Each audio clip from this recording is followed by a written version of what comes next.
Welcome to week 8 of OSH 200. Congratulations, you've made it to the end. This is the last week of this relatively cutting-edge class on safety performance measurement.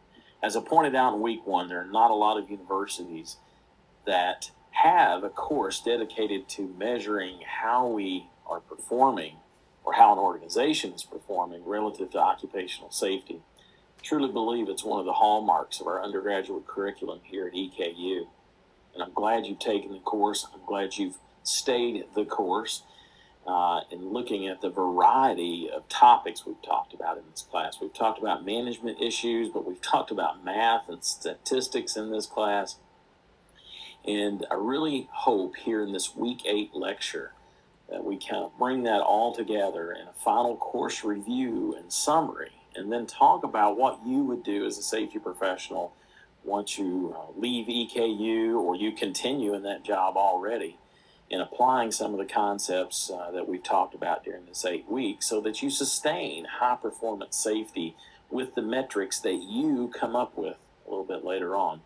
Really, this class has been about equipping you with thoughts and ideas, not in a comprehensive fashion, because that's almost impossible to do in 8 weeks, but at least to give you the fundamental tools that point you in the right direction so that when you're out there as a safety professional, you can come up with metrics, measure the safety processes in a way that you provide long-term continuous safety improvement, that you're not just out there struggling with gimmicks such as safety jackpot or safety bingo that we award people because they don't have injuries. You really see long-term safety improvement. And ultimately, the organizations will see the fruits of your efforts, and it will take you to the next level in your career. So let's get started in talking about a course review and sustaining safety performance through metrics. First of all, in weeks 1, keep in mind in weeks 1 through 3, we spent time talking about the traditional trailing metrics. As I said, they're not going to leave us anytime soon, and they're kind of like the rearview mirror of your car. You don't spend your time focused there, but it does have a purpose. They do have a purpose, and that's why we spent time in weeks 1 through 3 talking about them. It's because they have a purpose, but more importantly, to put them in the proper perspective, because even though we've been talking about leading measures for almost 2 decades now, it's still a new concept for some organizations. So keep in mind, we spent time talking about in week 1 and then also in week 3 the sources of the data that go into the calculations for traditional trailing metrics. In week 1, we talked about OSHA's injury and illness record-keeping rule. That rule is the basis for the OSHA injury and illness rates. It's not a lost workday case unless the reg says it is. It's not a recordable unless the reg says it is. Understanding the regulation behind OSHA injury and illness cases is key to understanding the limitations and the purpose and what the meaning of the injury and illness rates are. And then in week 2, we spent time calculating those OSHA injury and illness rates. And then in week 3, we started talking about workers' comp metrics, specifically loss ratio, which is usually most valuable to the insurance companies, and then EMR, certainly used by the insurance companies and relied on, and it was invented for them to help calculate premium in an equitable fashion. But lots of employers and certainly host or general contractors select companies based on their EMR, right or wrong. Then we spent time talking about the sources of workers' comp data that goes into those calculations. Not calculating EMR, but what's the data that goes into it. We did spend time talking about how we calculate loss ratio. But the most important thing from weeks 1 through week 3, was interpreting and applying this.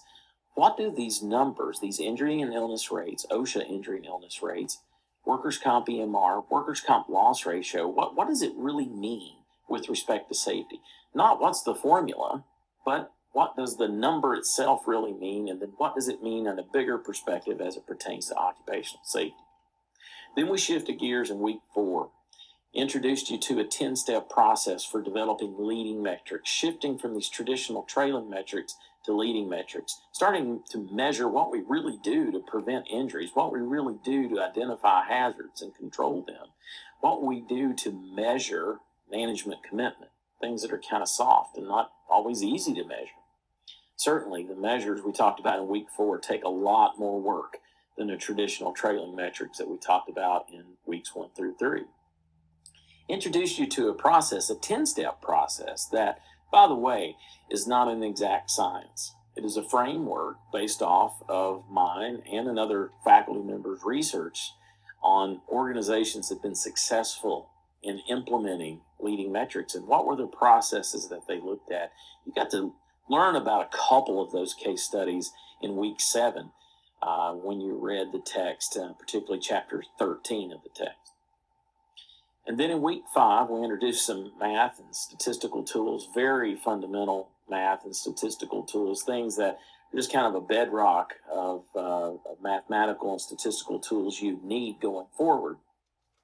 I encourage everybody to dive deeper in that and to look at ways that you can mathematically and statistically evaluate the efficacy of what you're doing for occupational safety. Don't expect anybody to lead this course as a mathematician or a statistician, but to have at least a bare competency in some of the statistical tools that you need.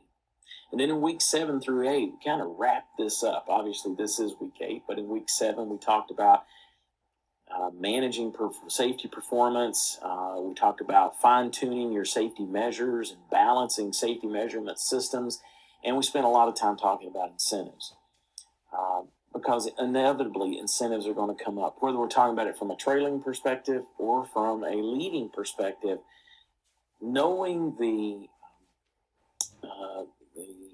essentials to an effective incentive program, no matter what you're measuring, is critical because some organizations do rely on incentives and they want safety to be part of that.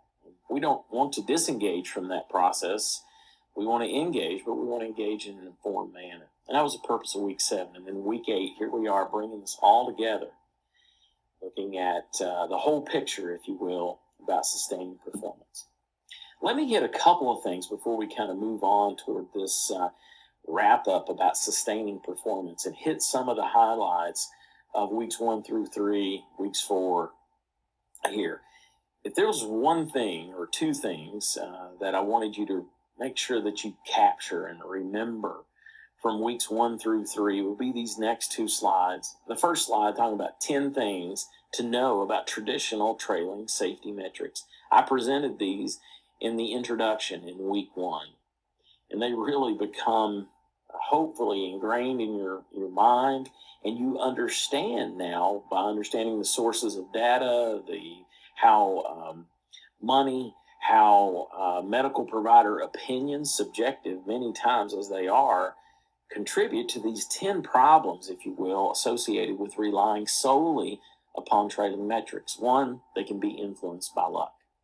And I won't repeat the lecture from before about how luck can do this, but we can be lucky and not have injuries. Therefore, it's not conclusive that absence of injuries means presence of safety. They're often inaccurate because we can manage these numbers without managing the hazards and the safety processes underlying how they came about, simply by managing claims.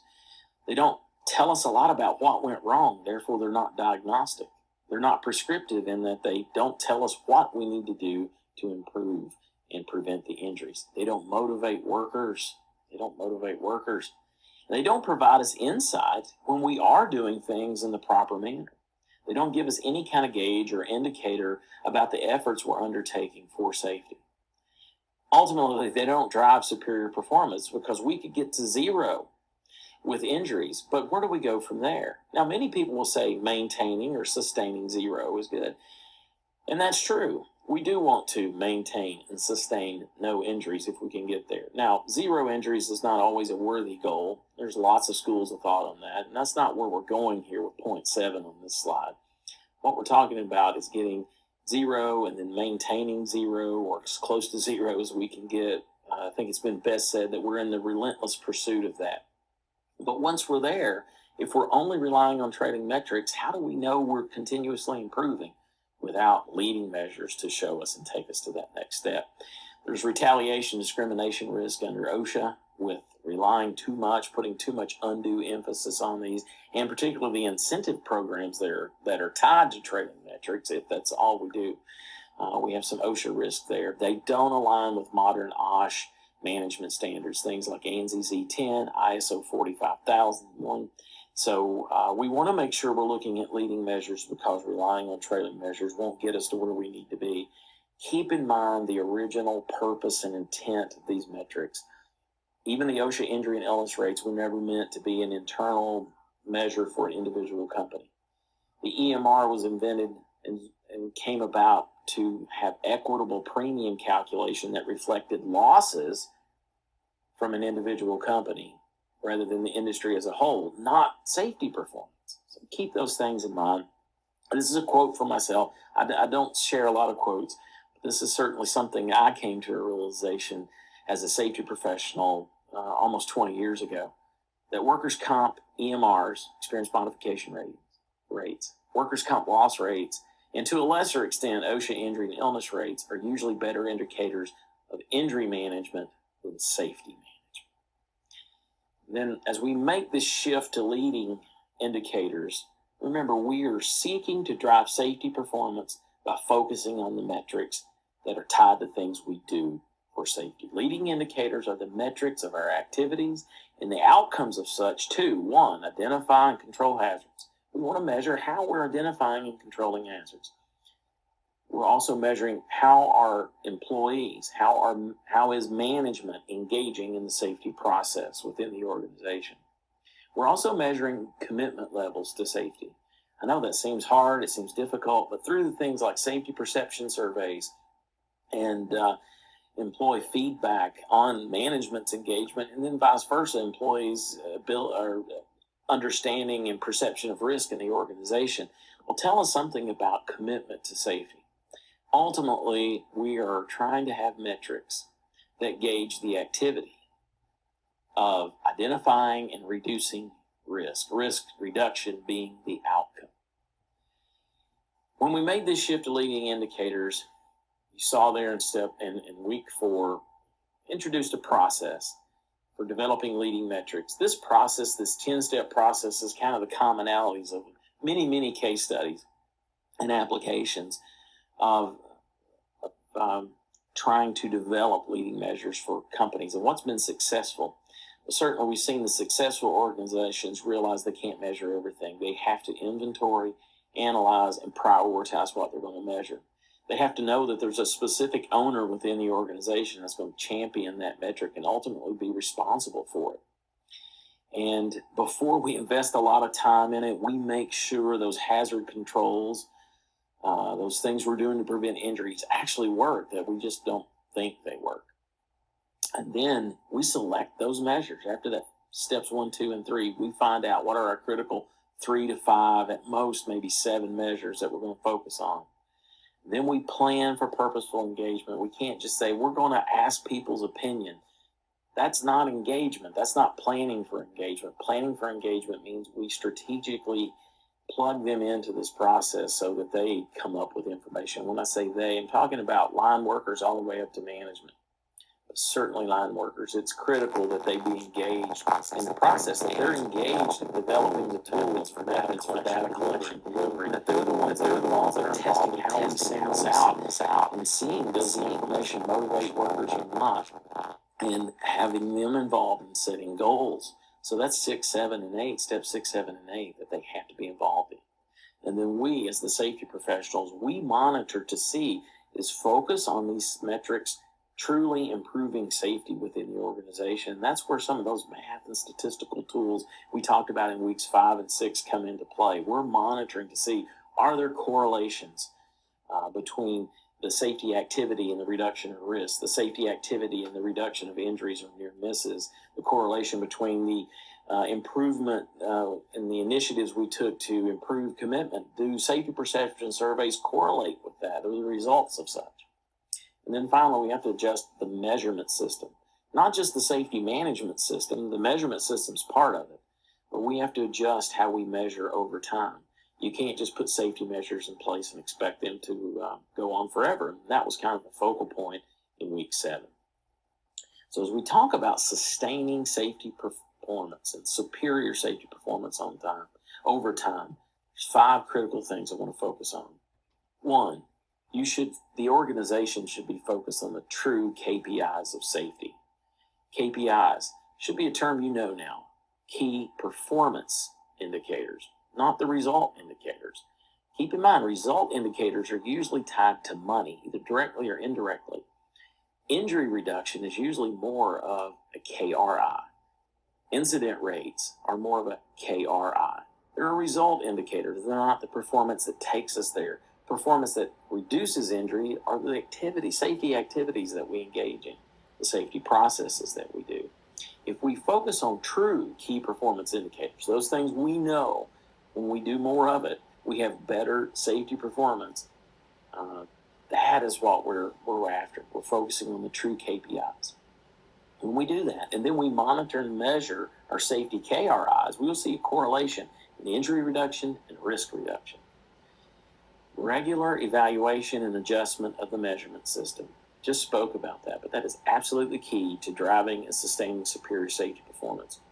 5 years from the day you implement a safety measure, that safety measure may not be a focal point in 5 years. You have to have your hand on the pulse of the organization and know what's going on to see if that is still one of the mix of your 3 to 5 that you focus on. Or maybe it's how you've been collecting data or measuring it or analyzing the data, or even how you're putting it out. Maybe you're putting it out in a format that employees don't understand. Maybe the workforce has changed. You have to make adjustments in the measurement system. You have to ensure that you've got full engagement of stakeholders. That is critical to sustaining superior safety performance over time. The folks have to stay engaged to the metrics, know what they are. They have to continue to drive the process. In order to do that, we have to have routine, systematic feedback from stakeholders. That means feedback from management, but it also means feedback from the line workers. Periodic safety perception surveys where we are gauging what people think about safety performance in our safety performance measurement system. Absolutely critical to sustaining this over time. This is not meant to be something we do for 3 years or 5 years and then it's over. This is something that goes long term with the organization. And we've got to get feedback to know that this is going to be a long-term, lasting initiative.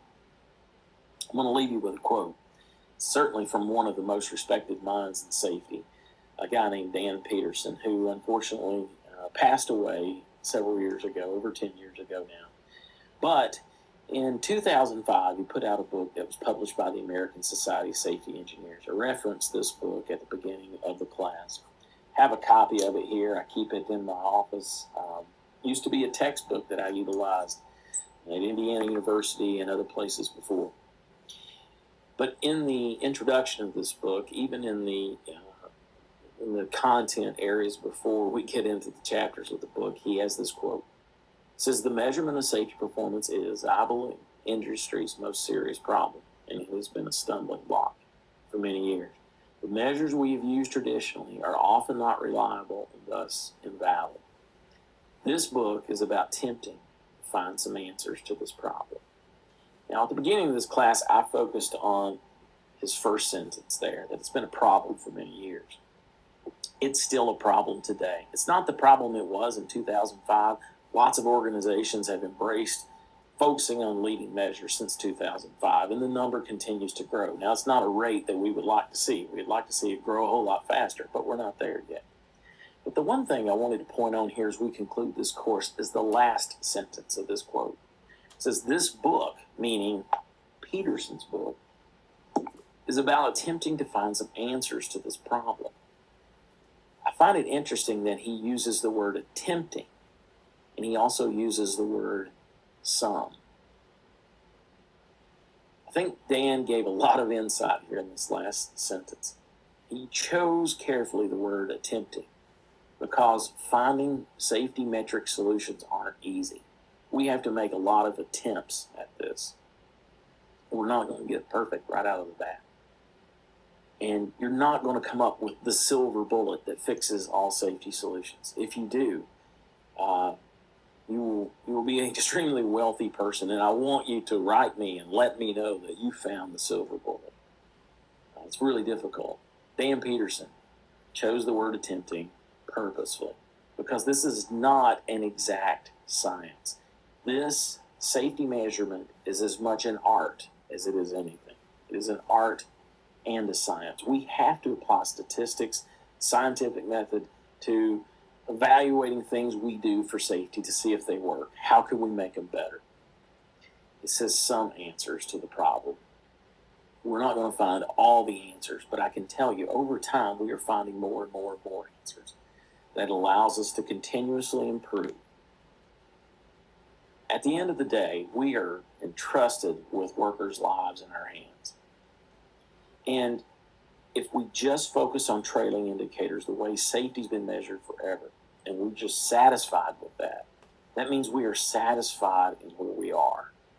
If we're going to embrace continuous improvement, we're going to try to get better at making safety a value within the organization, at preventing the injuries that keep moms and dads, brothers and sisters, other relatives and friends from being susceptible to workplace injuries and workplace fatalities. We have to measure what we're doing. We have to take a look in the mirror. Are the things we're doing to prevent injuries and illnesses in the workplace really working? So I'm so glad that you've taken this course, and I hope the lessons that we have shared throughout this 8 weeks, the exercises, the assignments, the activities, have caused you to think. This has not been a course of just look up an answer and regurgitate it. It has really been one focusing you on thinking about where we've been in measuring safety and where we need to go.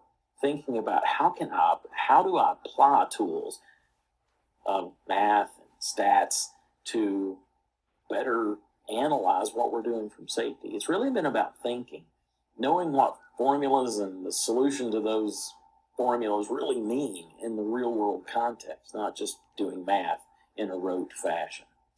I really hope that this class makes a huge difference for you in your career as a safety professional. And I mean that from the bottom of my heart. This has been a subject that's been very passionate for me for many years. I hope you share some of that passion. I hope I've instilled some of that in you. And that as you interview for safety jobs or you continue to work your way up in the safety position you're already in, that the knowledge you have about leading measures and how we need to move the needle forward in safety will pay huge dividends for you. Thanks for your time and attention here in this 8-week class. If I can be of help to you, don't hesitate to let me know. Take care.